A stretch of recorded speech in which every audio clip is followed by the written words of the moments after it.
Bon, déjà désolé de devoir le souligner, mais en combinant la faible luminosité qui règne dans Poudlard avec la couleur de peau de Papa Esquidou, Severus Snape n'a plus besoin de la cape d'invisibilité pour passer inaperçu. Ensuite, vous allez entendre ce que vous n'entendrez pas partout sur ce sujet, mais le vrai problème du casting de Papa Esquidou, et même, j'ose le dire, de celui d'Alan Rickman, c'est qu'ils ne sont pas assez moches. Why are you gay? You are gay. En étant très sérieux, c'est le problème numéro 1. La polémique sur la couleur de peau reste importante, mais elle est secondaire. D'ailleurs, je suis fermement convaincu du fait que c'est le talent d'acteur d'Alan Rickman qui avait capté si parfaitement l'essence de ce qu'est le personnage, qui a fait oublier à beaucoup de lecteurs le fait que Severus Snape aurait dû être joué par un acteur véritablement laid, ou du moins avec un physique inquiétant.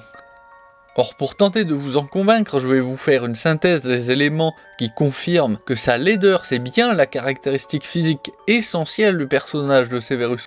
Cependant, difficile de faire de longues citations, parce que j'aimerais éviter de me prendre un avacadabra de la part du sorcier YouTube pour violation de copyright. Dans Harry Potter à l'école des sorciers, le premier tome, dès sa première apparition, Rogue est décrit comme un homme aux cheveux noirs, gras et tombant en rideaux autour de son visage.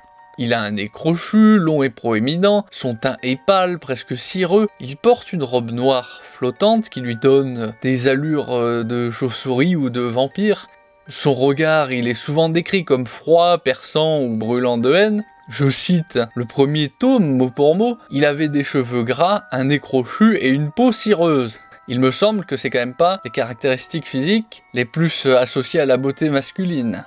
Or, il ressort très clairement de l'intégralité des tomes de Harry Potter que les caractéristiques physiques de Severus Rogue sont constantes et sont les suivantes. Il a des cheveux noirs, gras, longs, tombant en rideaux, une peau très pâle, cireuse, parfois décrite comme livide, un nez long, crochu, proéminent, des yeux noirs, luisants, perçants. Il a une silhouette qui est mince, sombre et mouvante, une allure qui rappelle une chauve-souris, avec sa longue robe noire flottante, une expression froide, sévère, souvent hostile. L'ensemble collant parfaitement à son nom et prénom, Severus signifiant sévère, strict, austère, rigoureux en latin, et Snape se rapproche du verbe to snap, c'est-à-dire claquer, se casser net, rompre, renvoie à sa dimension d'homme brisé intérieurement. Ensuite, en prenant de la hauteur, il faut souligner le fait que l'aspect physique de Severus, il a pour utilité de donner des indices clairs sur la psychologie du personnage, comme sur ses objectifs. Il cultive une apparence froide en portant uniquement des vêtements aux couleurs très sombres, lesquels sont associés au mal, à la mort, et renvoie en plus de ça à ses liens avec Voldemort.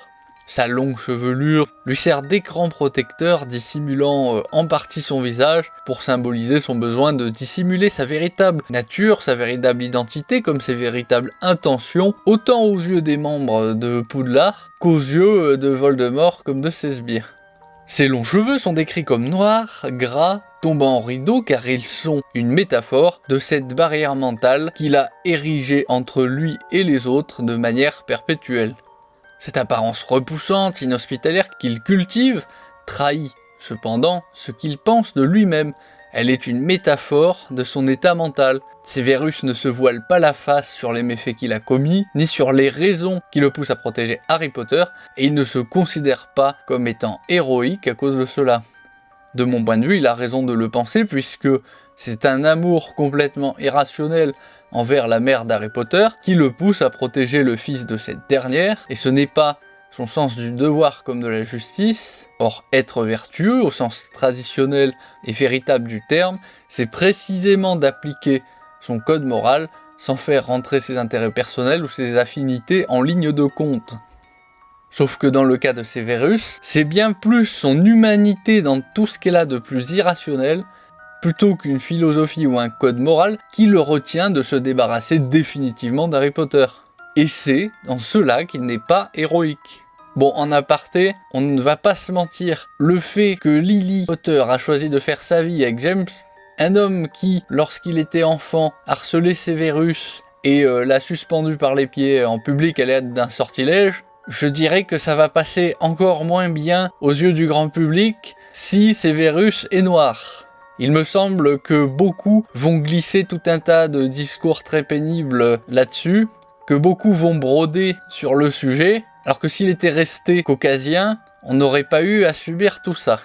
Mais pour en revenir au sujet, donc c'est là où l'apparence comme l'attitude de Severus sont fondamentales dans l'identité du personnage, puisqu'au fur et à mesure que l'histoire avance, on comprend de mieux en mieux pourquoi il est devenu cet homme amer, froid et hostile en surface, afin de dissimuler, de protéger les fêlures qu'il renferme en profondeur. Si vous voulez, c'est ce passage de notre croyance en tant que lecteur ou spectateur en la bêtise de la méchanceté de Severus qui va se transformer progressivement en compréhension.